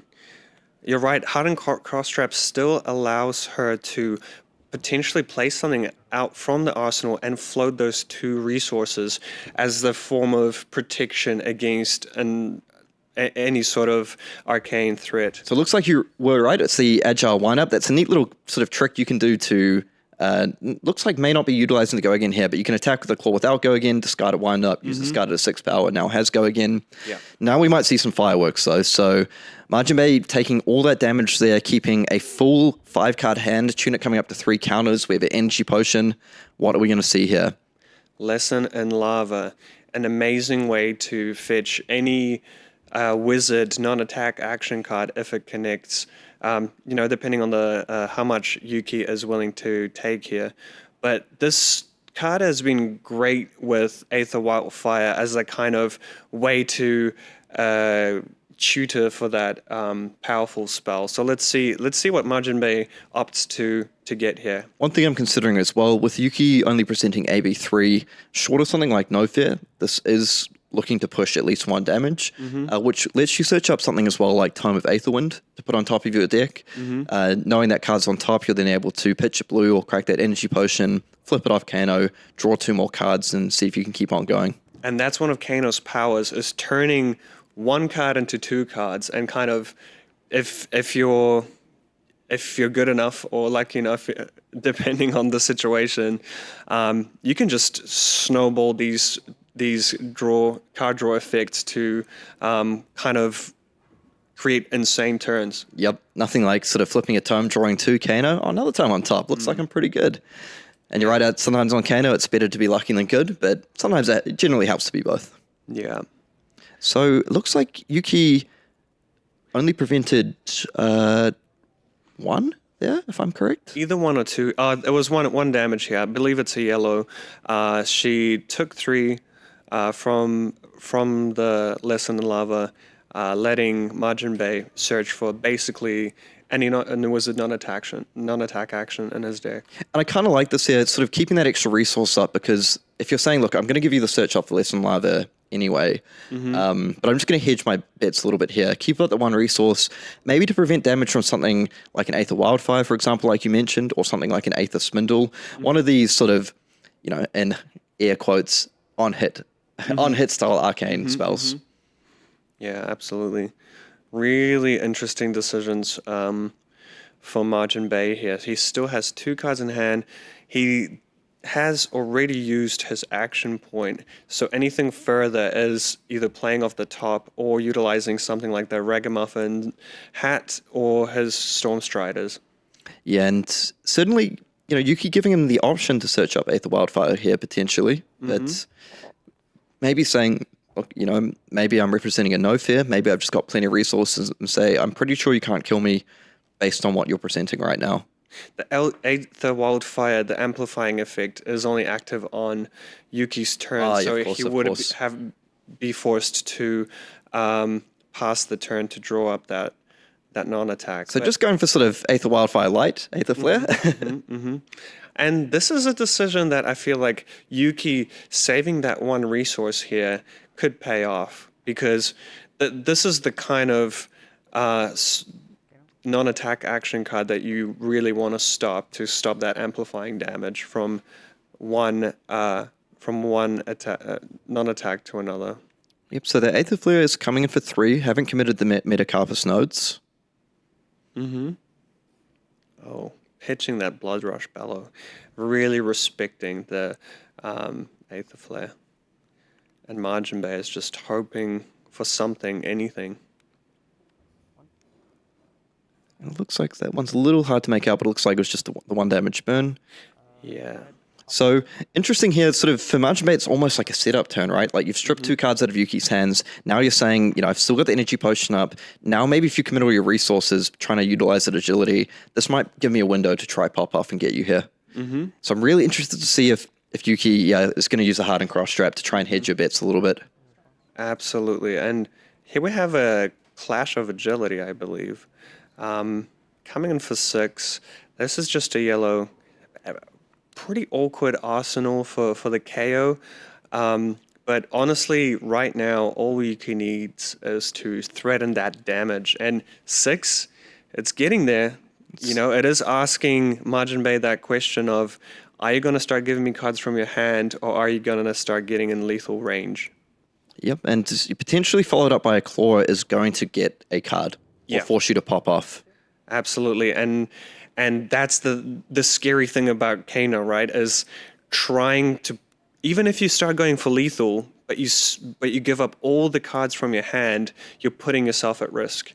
Like we mentioned before, the Aether Wildfire combo, the ability of Kano to start amplifying that arcane damage is just so risky. So, Yuki really respecting that here, passing the turn with 2 cards in hand, choosing to put one in arsenal and sort of pass back the turn. So no agility token, no might token set up for next turn, but with Majin Bay on a bit of a precarious 2 life. So I think it's sort of getting down to the point where sort of daring you to go off to try kill me, because next turn I'm going to be either stripping multiple cards or putting you in a position where I can present lethal off something like a Wild Ride. Absolutely. And, Yuki's really balancing this back and forth very well of preserving life total, stopping any, as you said, the quote-unquote on-hit effects from these spells like Aether Wildfire, and still pressuring on her turn. Majin Bay, see, he did actually have the Aether Wildfire there in hand, but maybe a little bit resource light with those 2 reds. So we see the Aether Spindle coming in for 5 with the Crucible here. Yeah, and I do think that this shows how much of a payoff it was for Yuki to not try, and she has the claw, she has the Mandible Claw that attacks for 3, 2 cards in hand, still decides to pass the turn, and that Aether Wildfire could have been it for her if she decided to commit to that attack. Absolutely, particularly if you pitch something like a yellow and then your opponent knows you're at max 3 prevention up as well, just making it too easy for them. Absolutely. So this Aether Spindle, this is a really threatening Wizard non-attack action. It looks like Yuki's going to actually pitch 2 cards to prevent the full 3 damage from that, I believe. Sorry, a little bit hard to make out. So she's preventing 2 damage. Ooh, pitching 2 reds. 2 reds. That is a sign of a potentially a weakness in Yuki's hand there. It could be a form of a bluff, like saying, hey, I don't really need these cards. Maybe Majin Bay overcommits and I managed to prevent it using the blues in my hand. But honestly, this is kind of scary for Yuki if all she has is red cards. It's not a nice spot to be in where Spindle's coming in for 5. You have to pitch 2 reds. You're giving your opponent an opt 3. They still have a card in hand, Tunic, Energy Potion, a resource floating. There's so many iterations where Kano is just able to massively try and pop off in this spot. Absolutely. But like you say, you don't know, Yuki may be holding some sort of blues and yellows in hand as well, sort of maybe trying to bait out the use of the Ragamuffins hat, maybe something like Striders, and then just sort of prevent it all and say, no, I'm kind of sitting pretty. But to people who haven't watched a whole lot of Kano games, it might look 29-2. Wow, Majin Bay's so far behind, but Kano can just kill you just like that, out of nowhere. Absolutely. I do wonder, it is, for me, I do wonder what both of these players have in their arsenals. Is Yuki just sitting on a no fear and knows that she's protected to an extent? Is Majin Bay sitting on something like the Aether Wildfire, or maybe even something spicy? It was an interesting sequence, right? Choosing to use the Hardened Cross Trap to come in for 6 with a yellow class of agility while holding 2 cards in hand. I wonder if that's representing maybe I have at least 1 red, maybe a yellow and a red, and I don't want to sort of pitch the yellow, do this, only have 1 card available in hand. So here we go. The opt 3 allows Majin Bay to put a Tome of Findle on top and then also get a Lesson in Lava. And then he's drawing 2 cards, which suggests to me that the third card was a blue. You want as many blues drawn from the top of your deck in this spot. So let's see what else he's cooking with. I think when you see your opponent pitch 2 reds to prevent 2 out of 5, now you sort of think, no, I've got to try go for the throat. Like, this is my opening. And we see the Metacarpus nodes committed. So I think this is Majin Bay saying, like, this is my window. This is my opportunity. And this is coming in for 4, threatening to tutor up another wizard spell and put that on top of the deck. Like we mentioned, lots of good targets. Maybe Tome of Aetherwind to keep things going. Blazing Aether, depending on how much damage gets pushed through. Yeah, Blazing Aether is looking pretty nice here. Majin Bay is still respecting the blue pitch or some form of prevention here, committing the Metacarpus nodes, trying to get as much damage in as possible here. Let's see if Yuki can stop this. Yeah, absolutely, because I think, you see 2 reds pitched and you're like, maybe I can get away with this, but you just really want to guarantee the search on this, short of something like the No Fear. Mm-hmm. And that's the thing, if Yuki does have 2 reds, you're kind of forced into continuing to, there's a yellow, so that already shows the kind of a bit of a bluffing game here, where maybe Yuki was trying to bait Majin Bay and overcommitting to trying to deal as much damage. Because even now, Aether Wildfire only is going to come in for 5. Oh, Blazing Aether? Sorry, yes, Yep. Blazing Aether would only come in for 5 arcane damage here. So Yuki's still in the quite a safe life total here. Maybe trying to put the onus on Majin Bay, saying, like, you've got to take the game to me here. Mm-hmm. Like, you're going to have to be the one to push damage, because the scary thing for Yuki in this spot as well is Stormstrider's Ragamuffin's still up. If you use all your cards on this turn, you're giving Majin Bay a full window, right? Yeah. Potentially a 5-card hand full window to kill you on Yuki's turn when she has no cards in hand. Mm-hmm. Absolutely. So it looks like the Blazing Aether has been searched up here. And I think this is what Majin Bay is hoping for. I believe that he's hoping that Yuki commits that last card from her hand. Yeah, I think he's just saying, look, you got to make hay while the sun shines here. Like, I've just got to try and push as much damage as possible. See if I can get that last card out of your hand. See if I can maybe bait you into making a mistake. Mm-hmm. And then set up my 5-card hand with Stormstriders, with Ragamuffins. See if I can kill you off the back of that. And Yuki, looks like, I believe she indicated pass turn. Mm-hmm. And I think this is a great play. It really puts the onus on Majin Bay to figure out what is does she have a red? Does she have a blue? Is it a yellow? What's in the arsenal? Is it a no fear? I feel like an overcommitment from Majin Bay with Yuki having a blue or a no fear in this situation could be extremely punishing. Yeah, exactly. Like, sometimes you just don't want to make it a mathematical exercise with Kano, right? Like, I know exactly how many resources you have. I know exactly how much damage I need to deal. You have to keep a bit of uncertainty into the mix. Yeah, absolutely. The kind of the less kind of cards you have and options for the wizard player to play around, the easier it is for them to work out whether they can kill you or not. So it looks like there may be an Aether Arc off the top. I can't fully make it out, but it looks like just a blue burn spell for 1, so not exactly what Majin Bay was hoping to find there. So Yuki maybe a bit of a sigh of relief. Yeah, this is interesting. Still, it's still so scary. Stormstriders, Ragamuffins hat, so many options for Majin Bay here. That card in Arsenal has been there for a little while now, I believe. Mm-hmm. I have to commend Majin Bay on being able to pressure Yuki enough to stop. The more he pressures on his turn with things like the Lesson in Lava and the Blazing Aether, he's giving himself breathing room. And that's, sorry to interrupt there, but that looks like another blue off the top. So 2 Kano activations, 2 blues, and just sort of a bit of a fishing mission here. Look, I'm going to come in for 1 damage and see what you do. I really like this play. Just, if I can chip away a little bit of damage, or maybe if I can force you to pitch that card, then I get the information. If it's red, shields down, time to go. Even if you pitch that blue, now you know exactly how many resources are left. Yeah, and I think that this is a sign of a great wizard player, is that dance, that back and forth of kind of, one of the things I love seeing Kano players do is Kano, and then your opponent is like attacks you, and then you just defend it out and kind of like refresh. Or if they overcommit, then you start like kind of punishing that through multiple Kano activations or using the Striders. And sorry, one thing we actually haven't mentioned here as well is Majin Bei's on 2 life.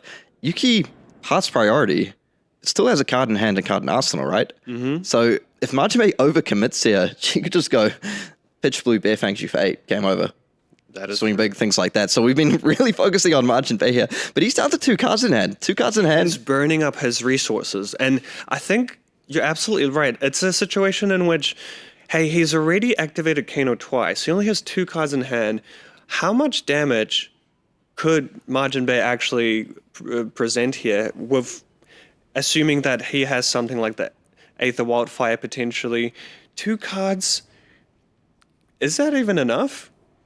Like with the Ragamuffin, I mean, I never want to say no with all the sort of Ragamuffins and card draw. And she's going for it with the Wild Ride. Wow. And I actually quite like this play here. Yeah. I think just sort of doing the math and saying, I reckon this is a 2-card block. I can get your whole hand here, and now the tempo's back with me. Yeah. Wow. Absolutely masterfully shown here from Yuki. I think this play is insane. She managed to work out Majin Bei's range, and she was like committed to, you know what, you can't present enough damage to kill me here. I'm going to threaten your whole hand. And just like that, Majin Bei lost the whole tempo. Yuki managed to create a might token, which is just that extra point. And now she has a full grip. A claw is coming in for 4, that kind of awkward point to stop with a single card. Kind of trying to push that damage through. Yeah, so Majin Bei can still get away with 1-card block. Yeah, I think this is sort of telegraphing an agile windup, perhaps, but also, the ability just to hold cards in hand to prevent. Mm-hmm. And this is, right now, it's a really rough Just want to point out as well that Majin Bei had to block with an Aether Wildfire and also pitch one earlier, so that really sort of... And Yuki's side, there has been a card in arsenal for a long time on Majin Bei's side, but now you sort of think, I've seen 2 Aether Wildfires. Like, does that give me a bit more confidence just to go for it? True. I would still be scared of that 3rd one, but let's see. We see the Bare Fangs coming in for 8 here. That's almost certainly going to get all 3. I mean, that is going to get all 3 cards unless Majin Bei wants to try pop off. Absolutely. And Yuki has those 2 resources, which just reduce Majin Bei's range drastically. And now a might token, Majin Bei is on 1 now, so she did manage to push 1 damage, but she did set up that agility and reset up that might token. And it's a full reset, and we've seen Majin Bei play out 1 energy potion, pitch 1, and I believe pitched 1 earlier, but these breakpoints are really going to come clutch for Yuki, I believe. Yeah, I feel now that Yuki's got the game position that she wanted it, where this attack now is going to force, I feel, Majin Bei to pop off. So you're probably coming in for somewhere between, likely 7 or 8, maybe more, even with the Bare Fangs, and saying, this has go again. Oh no, just coming in for 4. So saying, I'm going to present lethal unless you give me your tunic. I believe tunic's on 2 counters. So that's always, it feels bad losing that tunic before it goes down. But I like this play because it's just preserving maximum resources in hand, knowing full well that you can still kill me from 20 life easily. So I'm going to come in and try and get 1 card from you first. The more cards I get from you, the more your range is reduced for how much damage you can deal. Yeah. And that, you're absolutely right. That claw is only sinking 2 resources. You're not committing any cards from hand. So it's a very safe play, knowing that you do have that go again, and that might create that break point, kind of forcing a tunic block here. Yep, so get the tunic, still resource up now. Is Yuki going to commit another attack? I feel like you do here. I feel like there are 3 cards in Kano's hand, Storm Strider's up. You have to take a little bit of risk sometime. Ooh, the pulping. Now, like Karol mentioned before, this is basically saying, all right, kill me now or you're dead. So pulping is, well, I mean, there's a small chance it can brick, very unlikely, but if you discard a 6 power, it will gain dominate. Yep, and it's a 6 power, and now the onus is on Majin Bei. It's got dominate. Kanos are not very well known for running defense reactions. There have been some builds that do, but This is just, it's basically saying, Majin Bay, you gotta kill me through one resource floating and a card in hand, and it's just so hard to do. And that's another blue off the top there in Eighth of Darts, so things looking quite tough. There's Sonic Boom. So the Sonic Boom, that's a scary card. Yeah. One card in hand. Can Ragamuffin do something here? I believe he's going to have to pitch it to play any of these cards. Oof. It's a rough spot for Majin Bay. Now, Yuki still has a card in hand as well here, I believe. Mm-hmm. Yeah, she does. So resource available, card in hand. She's sitting pretty. Yep. So now you have to sort of try... You kind of are almost forced into, like, do you commit the Crucible here? Like, you're so resource starved at the moment. Is he going for another Kano activation? Does he have to hit a tome or something to just keep going? Sorry, what's happening? I'm Kano. Yeah. Oh, he says, just have to go for it. Yeah. And that's it. That's game. And wow, honestly, we mentioned all these cards that we're keen to see here. The Aether Wildfires, the No Fears, the Blood Rush Bellows. And I love how Yuki pitched all those cards. Majin Bay defended and pitched all those cards as well. And it was the pulping that ended the game. And that is the card that, honestly, before this game, I didn't even think how powerful it is, because Kanos love sitting on that low life and having that agency. But yeah, well done to Yuki. She took it out with the pulping. And like you mentioned, we did see, in fact, that very early Blood Rush Bellow, which just, I think, helped Yuki start to build that lead. Mm-hmm. To build the lead into this place where we are sort of able to try control the tempo. And even with that really early lead, we saw life totals, Majin Bay was down to sort of 10 and then 2 at some point. Mm-hmm. It was still this sort of game of cat and mouse for a little bit there, where it's like, okay, you have one card in hand, like, let's see what I can do. And we will say for Majin Bay side, a couple of the Kano activations, unfortunately, you hit those blues, just not enough damage to push through. But I think Yuki played that really well, sort of knowing when to sort of somewhat try and bait the commit, pitching the 2 reds, holding yellow in hand, passing priority with the card in hand, card in arsenal, things like committing the Hardened Cross Trap for the Clash of Agility for 6, knowing it wasn't lethal, but knowing this represents go again. Maybe I can get some cards out of you here. If I do, that's fantastic to me. If not, you know what? I'm really happy to pass. Arsenal, I believe the Wild Ride is what she ended up playing later, and is saying, I'm really happy just to sit on this Wild Ride, and as soon as you stumble, I'm going to try and push lethal. That was definitely the play of the game to me, that Wild Ride from Arsenal, figuring out Majin Bay's range, feeling safe enough to just commit all her resources to threaten that 6 attack, which, if Majin Bay had a Potion of Deja Vu or something like this in hand, that would have been game right there. It would have forced him to try dig with hero ability. But yeah, that absolutely took the tempo. And it looked like such a conservative play, passing the turn with a card in hand and a card in arsenal, forcing kind of baiting Majin Bay in a way to kind of see if he could push any damage on her turn, and then bam, stole the tempo, and then 2 turns later the game is over. All right, well, what an amazing game. That was really cool, just getting to see one of the old boogeymen, Kano, always able to kill you out of nowhere, versus sort of Kayo, armed and dangerous, played by Yuki. Just sort of really navigating that game very cleanly, knowing when to push damage, when to sort of hold a little bit of information back, and when to sort of understand that I've got to go for the kill here. And yeah, absolutely. I feel like this is a great game for anyone who struggles against Kano to kind of understand that cat and mouse that you were talking about before, when to attack, when to just kind of say pass with some cards in hand and use those priority windows to push damage and conserve life. Yeah, because it's completely possible. There's certain iterations of that gameplay where if Yuki goes, pitch my card, play Wild Ride, she just dies. Majin Bay says, thank you very much. I appreciate this gift you've given me. I've got like 5 cards. I've got all the resources in the world. Like, now that you've just revealed everything, then I know what to do. I know when to pop off. But by just introducing that little bit of uncertainty, like now I'm going to force you to Kano, see what I see at the top. You get information, but I get information. Now I see you've banished 2 blues. You've got 2 cards in hand. I feel pretty safe. So really, really cool watching sort of that play out in this final here. And just want to give a big shout out to to Ethan and Savage Feats for recording the Battle Hardened on a backup rig and giving us the opportunity to cast. We love casting, so I really appreciate that. Any final words on the game that you wanted to throw out there?